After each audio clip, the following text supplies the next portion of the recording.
la question de l'éducation, elle est cruciale, elle est centrale et elle est à la fois très européenne et pas du tout. Elle est institutionnellement très nationale et donc régionale, comme je vous l'ai dit. D'un point de vue européen, le problème majeur que je rencontre, que nous rencontrons tous ceux qui sont pro-européens, c'est cette fine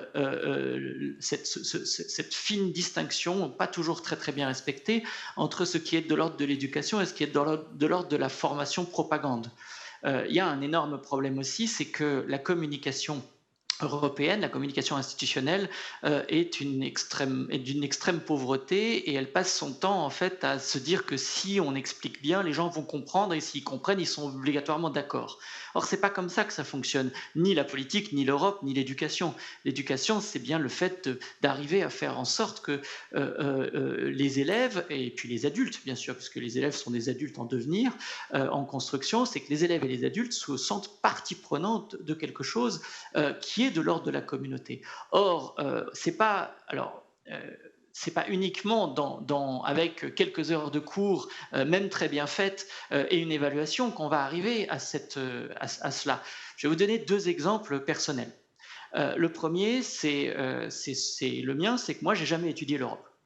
J'ai jamais fait d'études européennes, j'ai pas appris l'Europe ni en LLM, ni en master, ni en quoi que ce soit. Moi, j'ai appris l'Europe à Varsovie quand j'ai cherché du travail et que je me suis retrouvé à Varsovie pour des raisons à la fois personnelles et professionnelles. Et j'ai travaillé avec un grand Européen qui était Bronislav Geremek et je me suis retrouvé donc à apprendre l'Europe. Et donc j'ai appris l'Europe avec un tropisme d'Europe centrale, ce qui fait que je suis beaucoup plus sensible que la plupart des Français aux Lituaniens, Baltes et autres Polonais et à leurs angoisses identitaires et surtout de leurs angoisses géopolitiques.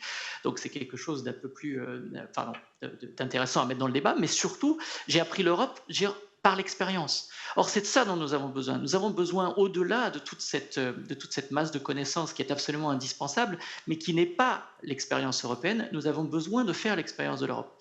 Et c'est par cette expérience-là, Erasmus en est un petit bout, mais ce n'est pas le seul, c'est par l'expérience du dépaysement, c'est par l'expérience d'une autre façon d'être français et d'être soi-même dans un autre environnement que l'on peut faire l'expérience de l'Europe.